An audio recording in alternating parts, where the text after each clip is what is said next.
علی بھی اگلا سوال ہے، سورہ البقرہ کی آیت نمبر 37 میں آیا کہ سیدنا آدم علیہ السلام نے اپنے رب سے چند کلمات سیکھے تو اللہ تعالیٰ نے ان کی توبہ قبول فرما لی۔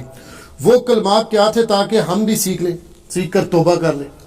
وہ اگر آپ نے وہ کلمات سیکھنے ہیں جو اللہ نے بتائے ہیں جی تو وہ ہم آپ کو بتا دیتے ہیں، لیکن اگر آپ وہ سیکھنا چاہتے ہیں جس کے بغیر آپ کی تسلی نہیں ہوتی تو وہ پھر کہانی ہی ہے نا۔ وہ المستدل الحاکم میں ایک روایت ہے جس کے اندر یعنی ایک کذاب راوی موجود ہے، میرے ایک یوٹیوب کے اوپر کلپ بھی ہے، کیا یہ کائنات نبی علیہ السلام کے لیے بنائی گئی، اس میں نے یہ ذکر کیا تھا، لاکھوں لوگوں نے وہ کلپ دیکھا ہے کہ ایک کمزور روایت ہے مستدل الحاکم کے اندر، امام زاہبی نے اس لیے اس کے اوپر بڑی گرفت کی ہے کہ جی حضرت آدم علیہ السلام جب رو رہے تھے، توبہ قبول نہیں ہو رہی تھی، تو انہوں نے پھر نبی علیہ السلام کے وسیلے سے دعا کی اور اللہ تعالیٰ نے فرمایا اے آدم تم کس طرح جانتے ہو محمد کو؟ انہوں نے کہا یا اللہ جب تم نے پیدا کیا تھا تو میں نے جنت کے دروازے پہ یا عرش پہ یہ نام لکھا ہوا دیکھا تھا تو مجھے پتا چل گیا مجھ سے بھی زیادہ مقرب ہے۔ تو اللہ تعالیٰ نے فرمایا کہ اگر میں محمد کو پیدا نہ کرتا میں یہ کائنات پیدا نہ کرتا۔ یعنی purpose of creation of universe اتنی بڑی چیز ہے سر، وہ قرآن میں کوئی نہیں ہے اور ان روایتوں کے اندر ہے، آپ اندازہ کریں۔ قرآن میں تو ہے کہ ہم نے زندگی موت اور انسان کو پیدا کیا تاکہ جانچے تم میں سے کون اچھے اعمال کرتا ہے۔ وَمَا خَلَقْتُ الْجِنَّ وَالْإِنسَ إِلَّا لِيَعْبُدُونَ الَّذِي خَلَقَ الْمَوْتَ وَالْحَيَاةَ لِيَبْلُوَكُمْ أَيُّكُمْ أَحْسَنُ عَمَلًا۔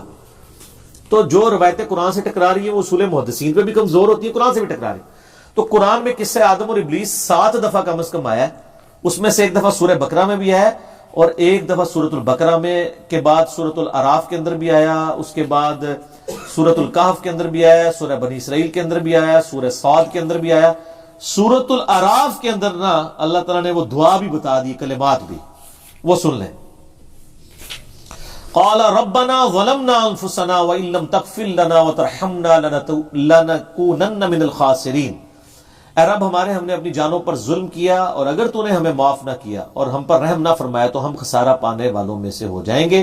قال اهبطوا بعضكم لبعض، تو اللہ تعالیٰ نے فرمایا کہ ٹھیک ہے توبہ تو قبول ہے لیکن اب زمین پہ تمہیں رہنا ہے، وہ سزا والا پورشن تو رہے گا کہ زمین پہ اتارا جائے گا تمہیں، تم میں سے بعض کے دشمن ہوں گے۔ وَلَكُمْ فِي الْأَرْضِ مُسْتَقَرٌّ وَمَتَاعٌ إِلَىٰ حِينٍ، اور تمہیں اس زمین کے اندر کچھ مقررہ وقت کے لیے رہنا ہوگا۔ قَالَ فِيهَا تحیون وفیہا تموتون ومنہا تخرجون، اسی میں تم زندہ رہو گے، اسی میں تمہیں موت آئے گی اور پھر قیامت دن الٹیمیٹلی اسی سے اٹھائے جاؤ گے۔ تو وہ دعا تھی ربنا ظلمنا انفسنا وان لم تغفر لنا وترحمنا لنکونن من الخاسرین۔ یہ وہ کلمات ہیں، وہ کہتے ہیں جی یہ بھی ہیں اے نال او بھی سر او دے گواچے ہوئے جے اے قرآن دے اندر نے اللہ تعالیٰ نے 7 دفعہ ایک واقعہ بیان کیا ہے، ان میں سے ایک جگہ دعا بھی بتا دی ہے تو کسی جگہ وہ والی دعا بھی آ جاتی جی ٹھیک ہے، تو وہ لیکن ان کی تسلی نہیں ہوتی ہے۔ ان کی تسلی میں کروا دیتا ہوں، صحیح بخاری میں ایک حدیث ہے کتاب الاستسقاء چیپٹر میں 1010 سیدنا عمر نبی علیہ السلام کی وفات کے بعد، انس بن مالک کہتے ہیں ان کے دور خلافت کے اندر قحط سالی ہوئی تو نبی علیہ السلام کے چچا عباس ابن عبد المطلب کو وہ لے کر آئے، جی اللہ کی بارگاہ میں نماز پڑھی اور اس کے بعد کہا اے اللہ انا کننا نتوسل الیک، بے شک ہم تیری طرف توسل کرتے تھے بنبینا، اپنے نبی کے ذریعے، اور تو ہم پر بارش نازل فرما دیتا تھا۔ اب نبی علیہ السلام تو ظاہر دنیا سے چلے گئے، ہم ان کو فزیکلی تو نہیں پریزنٹ کر سکتے، ہم ان کے چچا کو لے کے آئے ان کی دعا کی برکت سے، یہ ہم ان کو وسیلہ بناتے ہیں تیری بارگاہ میں۔ وسیلہ سے مراد ہے وہ دعا کریں گے، نیک بندے سے دعا کروانا۔ تو انس بن مالک کہتے ہیں وہ جتنی بار کرتے ہیں تو دعا کی برکت سے بارش ہو جاتی۔ صحیح وسیلہ شخصی یہ ہے کہ کسی نیک آدمی سے جس کو آپ نیک سمجھتے ہیں دنیا میں آپ اس سے جا کے دعا کروائیں۔ باقی وسیلہ اور توسل کے صحیح احکام و مسائل پہ میرا 43 نمبر مسئلہ ہے جس میں میں نے 6 وسیلے بتائے ہیں، 5 کتاب و سنت سے ثابت ہیں، ایک جو ہے نا وہ ثابت نہیں ہے، وہ یہی ہے یا اللہ تعالیٰ فلانے دا واسطہ فلانے دا واسطہ، نہیں ایک کوئی نہیں ہے۔ اس کے علاوہ ہے قرآن پاک میں تو آیا وَاسْتَعِينُوا بِالصَّبْرِ وَالصَّلَاةِ، نماز اور صبر کے ذریعے اللہ کی مدد چاہو۔ یہ نہیں کہ المدد یا نماز المدد یا صبر، نہیں، نماز کی برکت سے اللہ سے مانگو، جو بخاری مسلم میں کہ 3 لوگ غار میں پھنس گئے تھے، سب نے اپنے اپنے اعمال کا وسیلہ پیش کیا، تو نیک اعمال کا وسیلہ ہے۔ اس کے بعد اللہ کے اسماء کا وَلِلَّهِ الْأَسْمَاءُ الْحُسْنَى فَادْعُوهُ بِهَا، سورۃ الاعراف میں ہی آتا ہے کہ اللہ کے اچھے نام ہیں، ان ناموں کے ساتھ اللہ کو پکارو جو ہم پکارتے ہیں، بسم اللہ الذی لا یضر مع اسمہ شیء فی الارض ولا فی السماء وهو السمیع العلیم، یا حی یا قیوم برحمتک استغیث۔ اعوذ بکلمات اللہ التامات من شر ما خلق، یہ دوسرا وسیلہ ہو گیا. تیسرا وسیلہ آلریڈی میں نے بتا دیا، نیک بندے سے دعا کروانا. ٹھیک ہے جی. چوتھا ایک مقام وسیلہ بھی ہے جنت میں جو نبی علیہ السلام کو ملے گا، اور بخاری مسلم کے الفاظ ہیں جو اذان کا جواب دے، دروشی پڑھے اور پھر اللہ سے میرے لیے دعا مانگے تو میں قیامت دن میری شفاعت اس کے لیے اعلان ہو جائے گی. یہ بھی وسیلہ ہے. اسی طریقے سے پانچواں وسیلہ نبی صلی اللہ علیہ وآلہ وسلم کے جو صحیح تبرکات ہیں، صحیح تبرکات، وہ بخاری مسلم میں آتا ہے نا کہ صحابہ کرام آپ کے کرتے کا دھون، آپ کے بالوں کا دھون شفا کے لیے استعمال کرتے ہیں. ڈائریکٹ تبرکات، جعلی نہیں، جس کے بارے میں ہمارے ایکس چیف جسٹس صاحب کہتے تھے پتہ نہیں نالائن شریف کی حالت میں ہوں گے. وہ پتہ ہے تو نالائن شریف جو منسوب ہے، کنفرم نہیں ہے، بادشاہی مسجد میں تھے، وہ چوری ہوئے بھی 11 سال ہو گئے.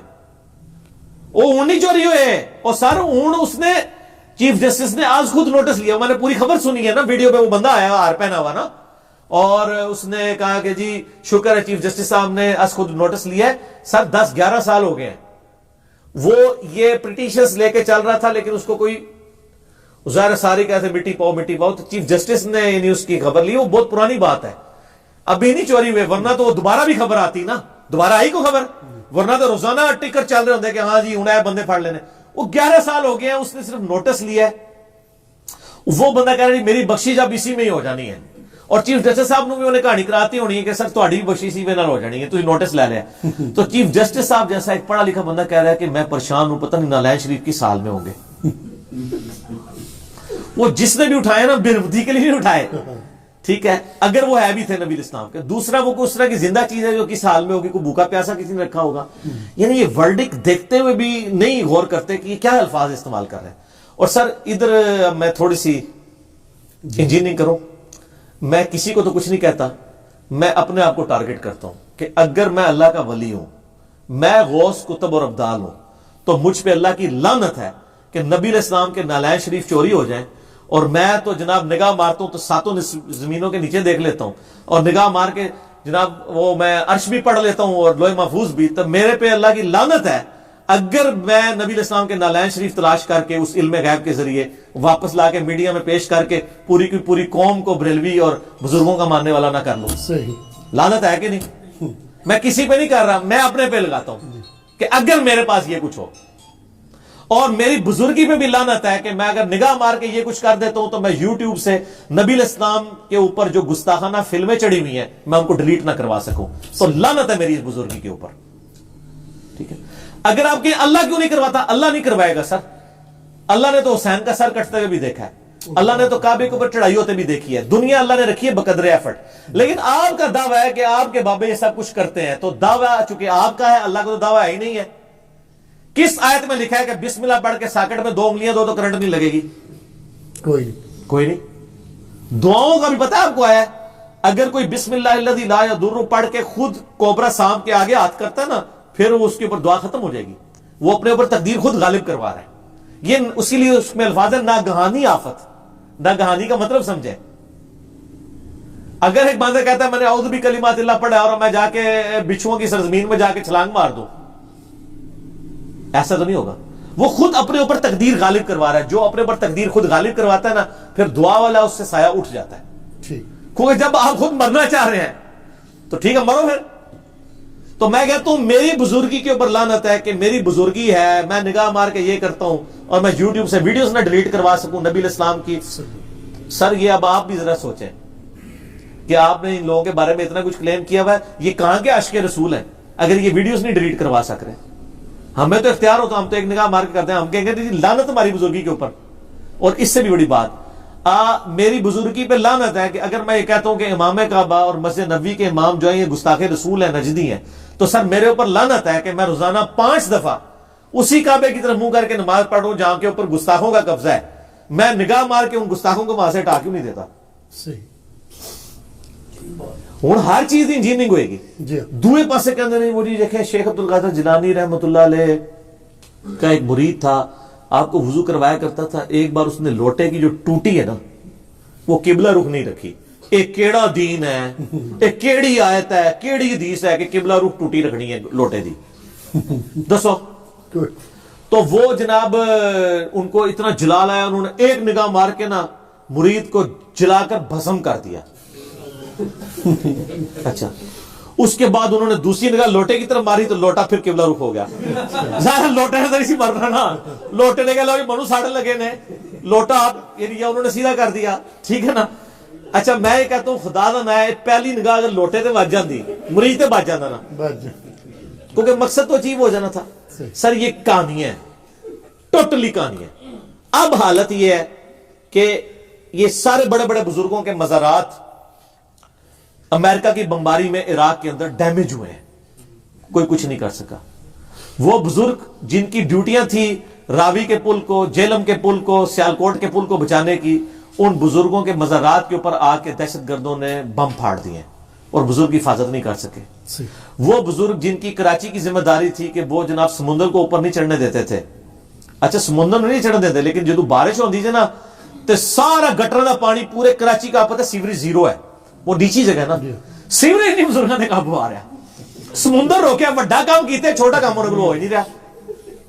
اچھا مجھے بتائیں کہ آپ میں سے کوئی عام بندہ جو بالکل عام میرے جیسا نارمل مسلمان ہو, وہ اپنے گھر کی دہلیز کے اوپر یا اس سے بھی آگے وہ اپنے گھر کی بیٹھک میں کسی پوڈری کو یا چرسی کو چرس بیچنے کی اجازت دے گا؟